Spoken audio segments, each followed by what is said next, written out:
Well, Mayor Watson, thanks for joining us. My pleasure. We're thrilled to have you here, and it's been a year since we had a conversation about this last. And one of the things I've heard you say is Austin needs to be a complete city with respect to affordability. Can you share some detail around that? What do you mean by that? By complete city? Yes, sir. Yeah, well, I don't think you can be a complete city if you only have certain folks that can live in your city.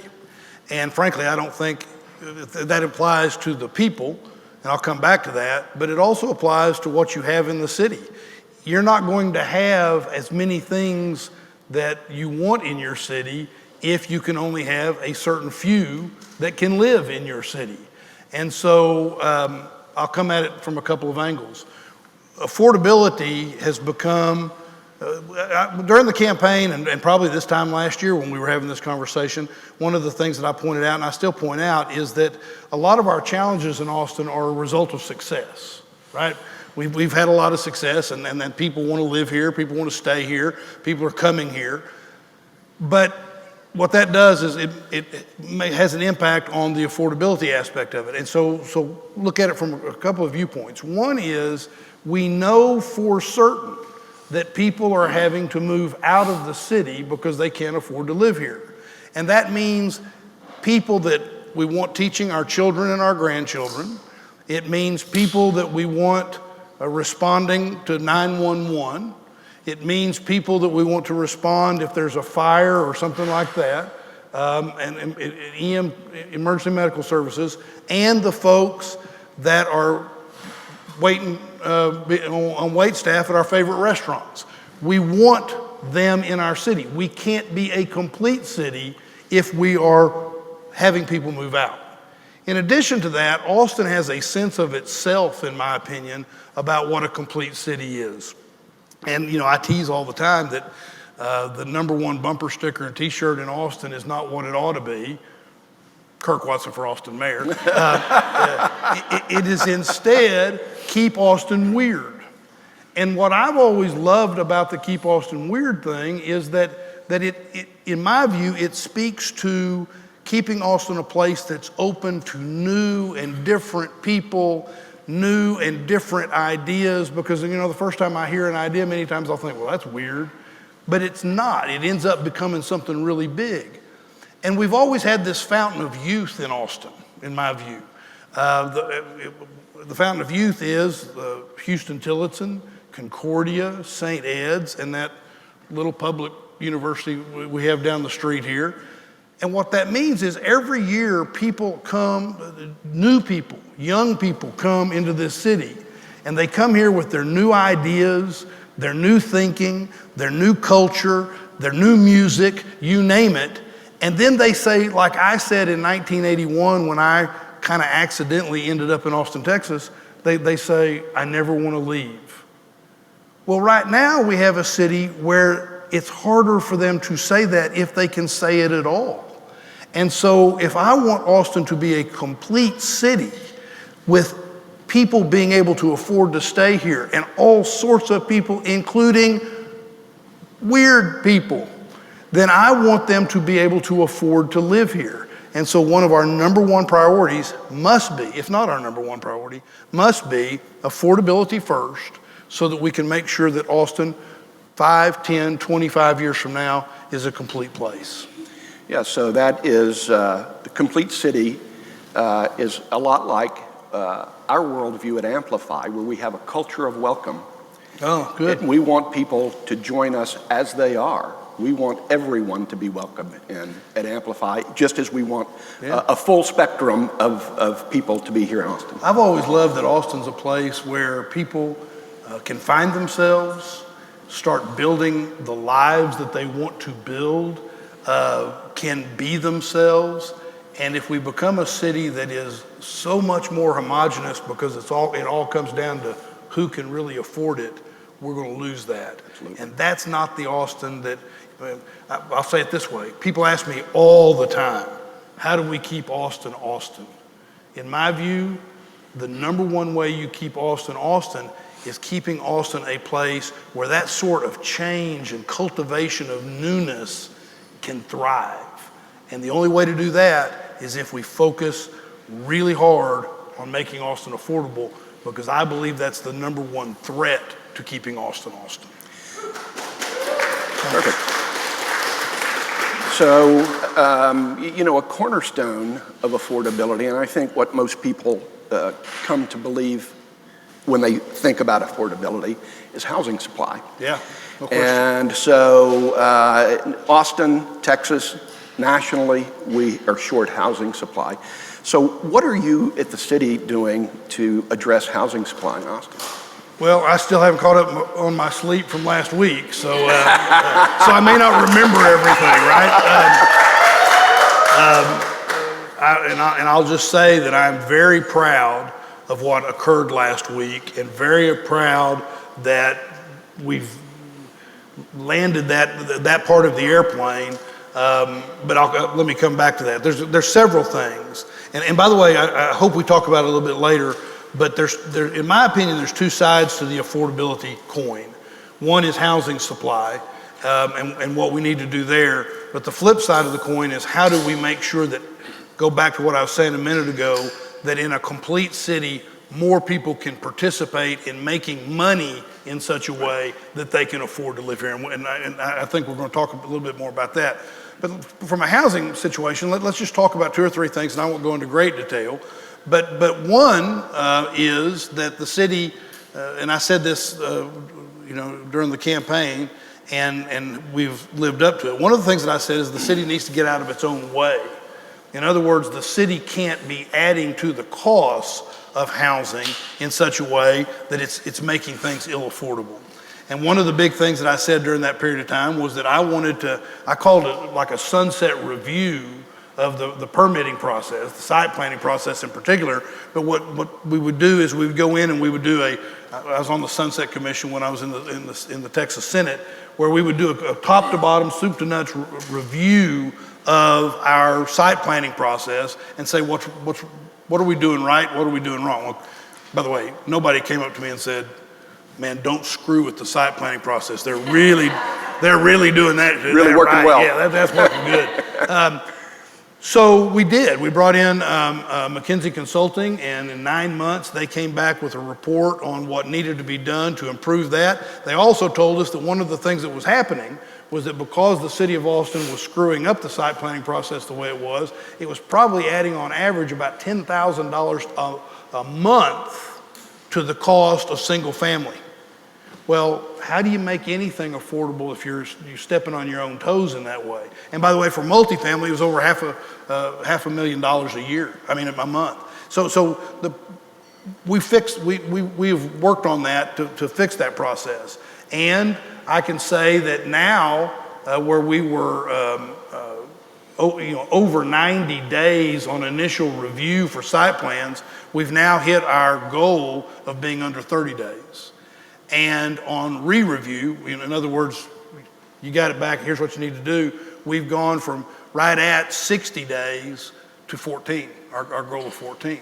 So that's one of the ways you approach affordability, as government gets out, and I mean this, you still have the permitting process, you still do the site plans, but you do it efficiently and well.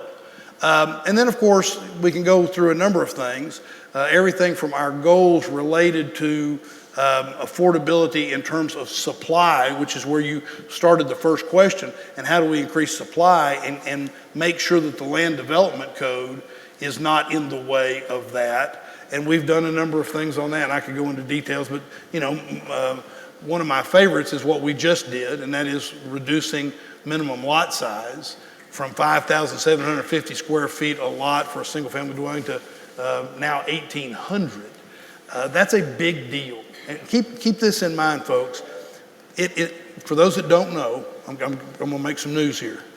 It's 2024. And in 2024, Austin is a focal point in a worldwide international economy. The rest of the world sees us as on the cutting edge and someplace that they want to emulate. But yet our minimum lot size was created in the 1940s.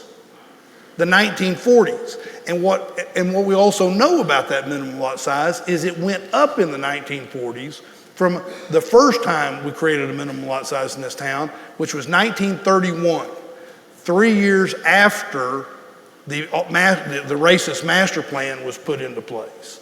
And, you know, I don't have to really connect the dots for everybody to figure out why the minimum lot size went up, and particularly in the 40s when there was a big effort to make sure that, well, people couldn't live where some folks didn't want people to live. And that was part of it. And we haven't changed that. 80 years? Well, everything's changed in this town in that 80 years except our land development code to make things where they're more affordable. In addition to that, the amount of energy that we're putting into deeply affordable housing has been real important. And that's across the board. And then the final thing I'll say about it is when we talk about housing, you cannot not talk about housing for those living homeless. And what we've done in the last 16 months to address that and the number of housing units that you'll see, permanent supportive housing units, at the very same time we're increasing the number of emergency shelter beds so that people don't have to live on the street. And we're getting ready to have this horribly hot summer. We need more emergency shelter beds at the same time we're moving people into permanent supportive housing. This year, in the last year, we've increased permanent supportive housing by 300%. So what it means is, in my view, that City Hall often moves too slowly and inefficiently. But in the last 16 months or so, we're getting things done in such a way where we're actually making a difference in all of those things. And we're going to have more housing supply. I promise that the actions we've taken, including the actions we took last Friday morning, I apologize, Friday afternoon, I promise that those actions are going to increase the housing supply. And by the way, I've left out, and I'm trying to talk real fast here, but I left out what we did with equitable transit-oriented development, because the citizens of this city voted, and I'm going to do everything I can to support their efforts to make sure that Project Connect works and works well. And when you talk about affordability, and I can't believe I'm just now bringing this up, when you talk about affordability, you have to talk about transportation and the role that transportation plays. In my view, it really is a hub to affordability, because if you can take that cost of transportation out of somebody's life, you make a real difference. Right. I'm sorry for the long answer. That was a long answer? Yeah, well. Okay, here we go. We only have 8 hours, so I hope you guys can settle in for a bit. So certainly, if you increase the speed in the pipeline with permitting and you have more density, obviously that's going to be impactful to. I think it will be to housing supply over the long term. Yeah, I don't think there's any question. I mean, those are two key parts of the formula. And I will also say this, because I don't think it gets said enough. I think we were very thoughtful about how we approached it.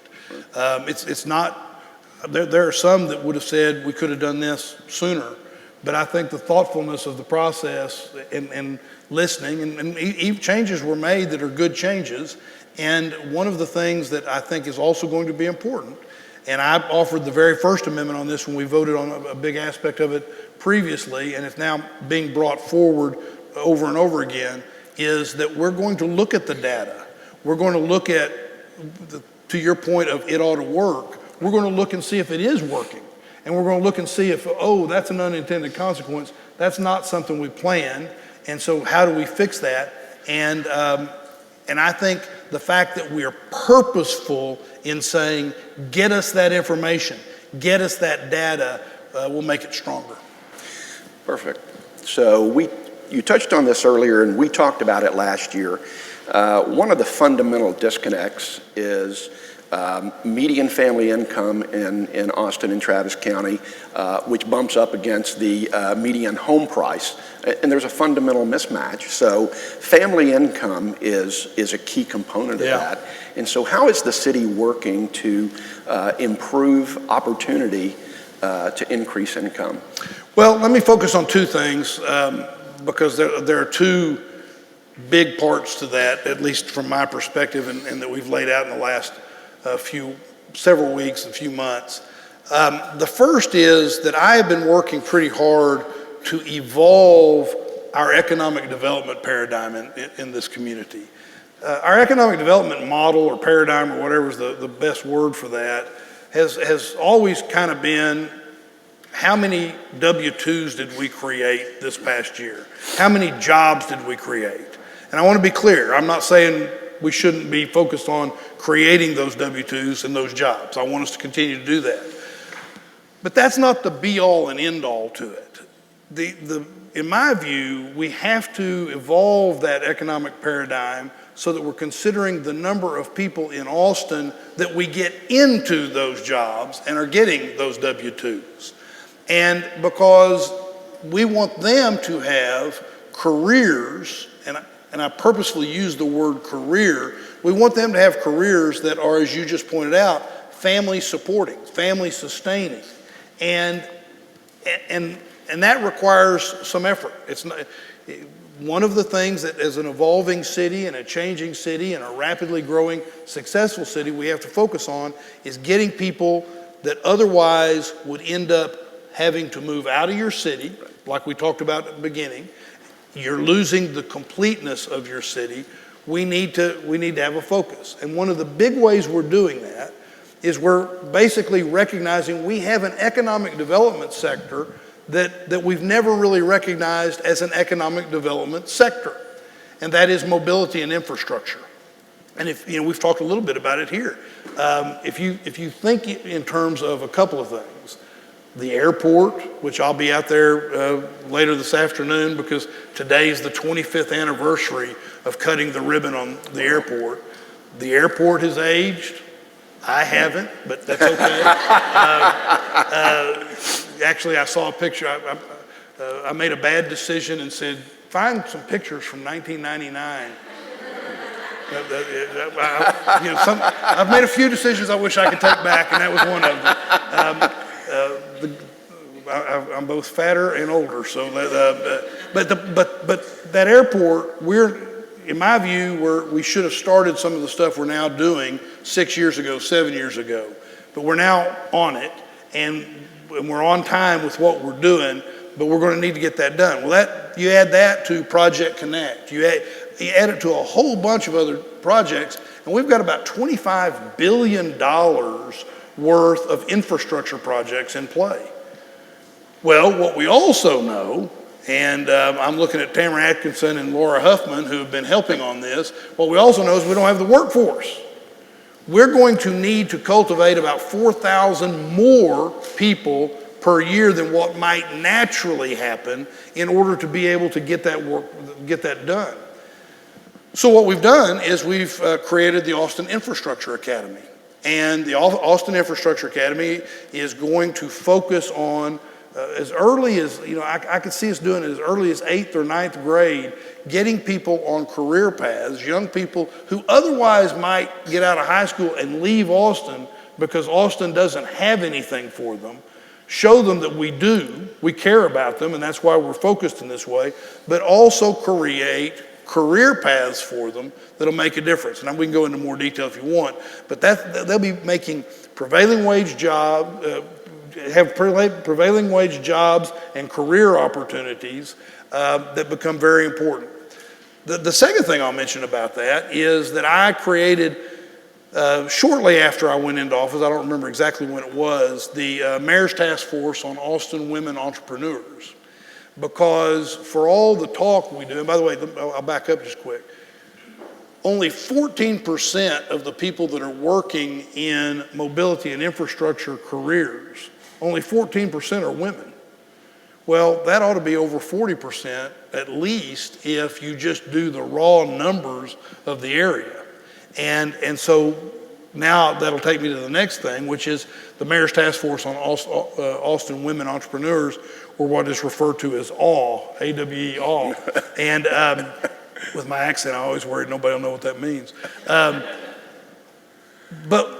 But you can look at that, and it was chaired by Carla McDonald. I had her chair this, and she brought in she helped cultivate and recruit an amazing group of women to look at this. And if we're candid about it, and we should be, Austin's not doing what it ought to do to create the ecosystem for women entrepreneurs. One example is that if you look nationally, and this is a shocking number to me, if you look nationally at the amount of venture capital that goes to women-owned entrepreneurial type activity, it's right at 2%. 2% nationally. Well, we're in Austin, right? It's got to be better than 2%. It's actually worse. It's like 1%.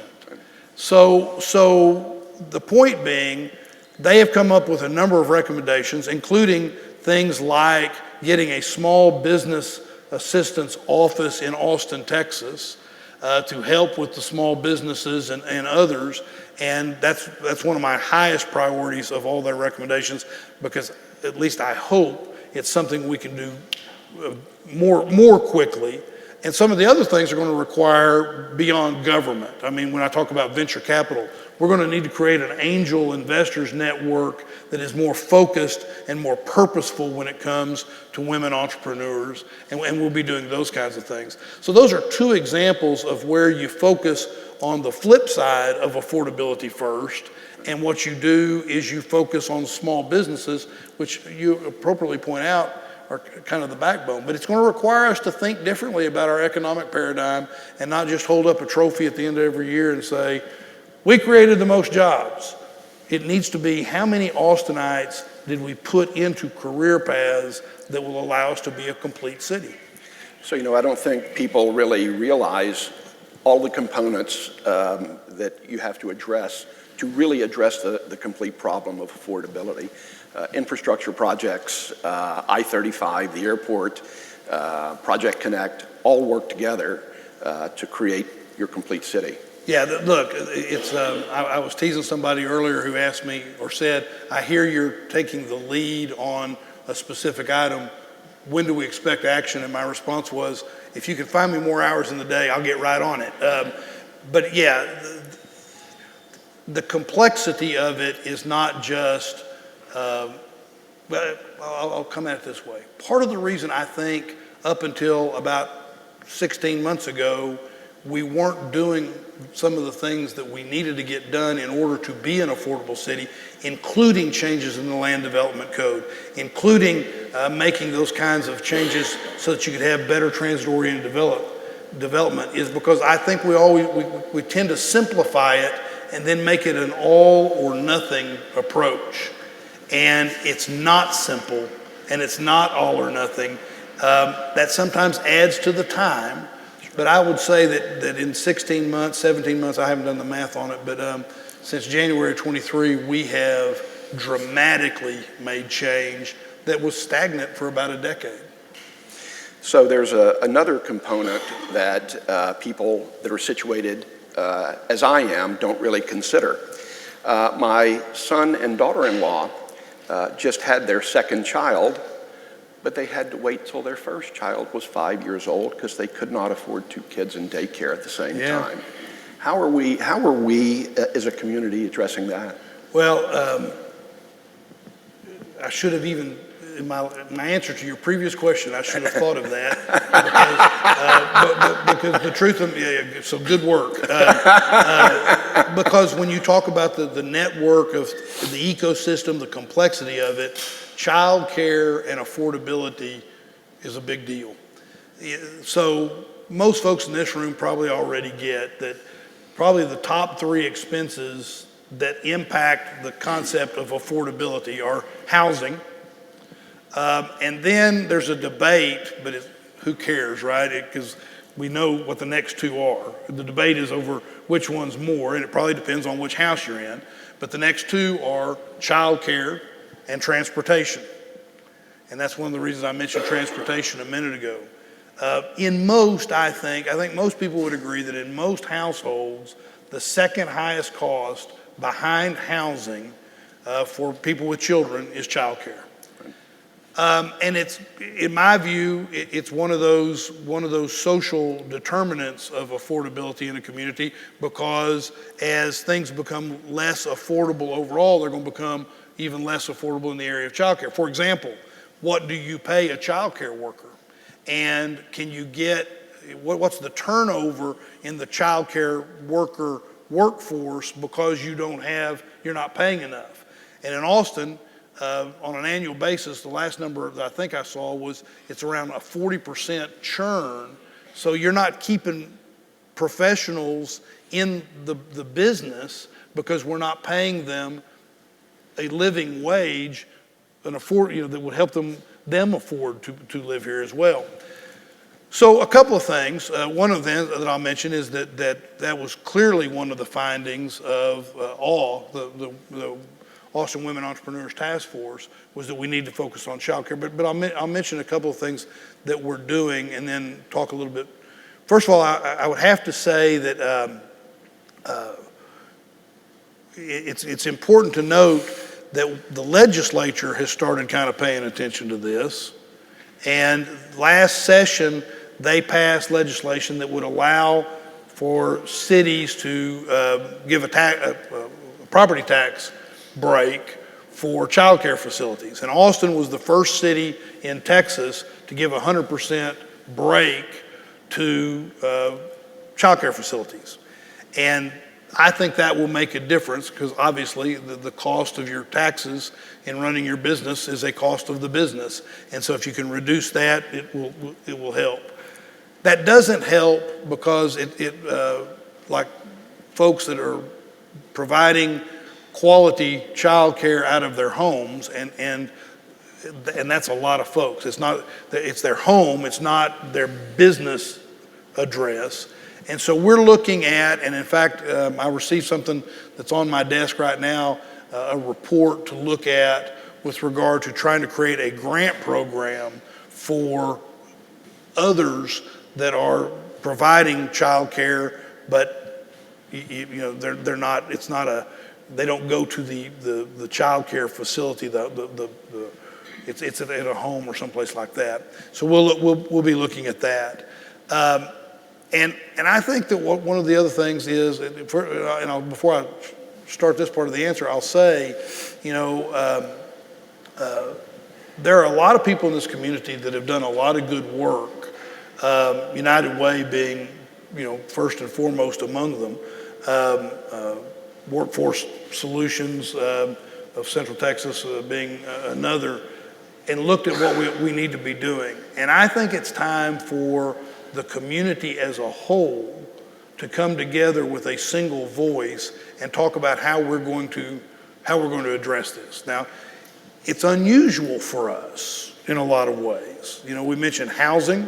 Well, we've kind of gotten used to putting bonds into housing and saying we're going to pass bonds to get us more affordable housing and do those kinds of things.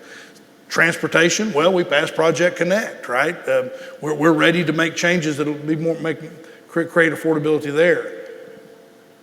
We've not done it in the area of things like childcare, but the county is now looking at how to approach that. And I think, frankly, that I don't know how I applaud them enough for taking that step. I want to be very clear about that. I think it needs to be a county-wide approach to it because I think it's a county-wide issue, especially as we know what's happened with some people moving out of the city.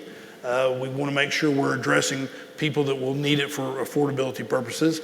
And in addition to that, we've got experience with it in our safety net in healthcare, and we know, we've got a little history, so we ought to learn from our history. But I think it's going to require a community focus like that says we're going to treat this important affordability issue the same way we treat transportation, the same way we treat housing, and just make it one of the big three, if you will, on how we make Austin a complete city down the road.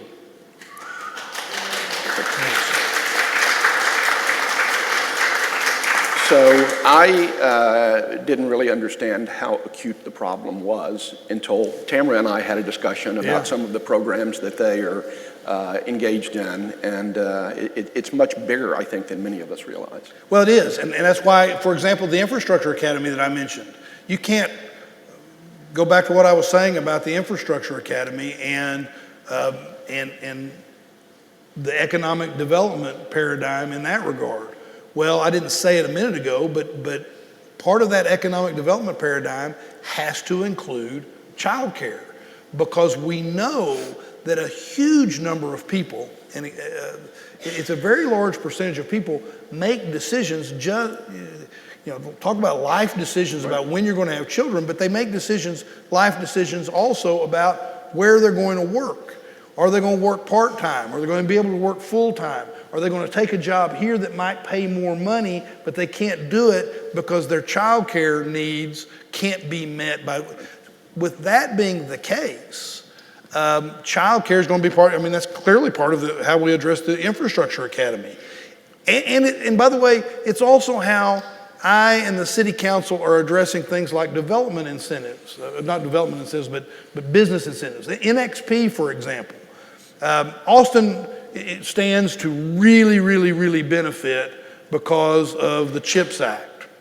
The CHIPS Act was passed at the federal level so that Austin would be, not Austin, I ought to have been about Austin, but it wasn't about Austin.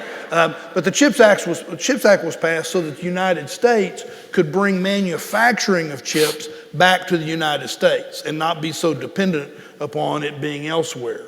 Well, Austin is just humming, ready to be the focal point for that, and you're starting to see it. $6 billion recently came to Samsung. Samsung announced a $40 billion investment. But NXP, also a major chip manufacturer, comes to us wanting some local money so that they can qualify for national money. And what we did was change the economic paradigm. We said, yes, we will talk to you about that, but we want a focus on child care as part of that incentive program. And NXP being NXP, we were able to put all that together.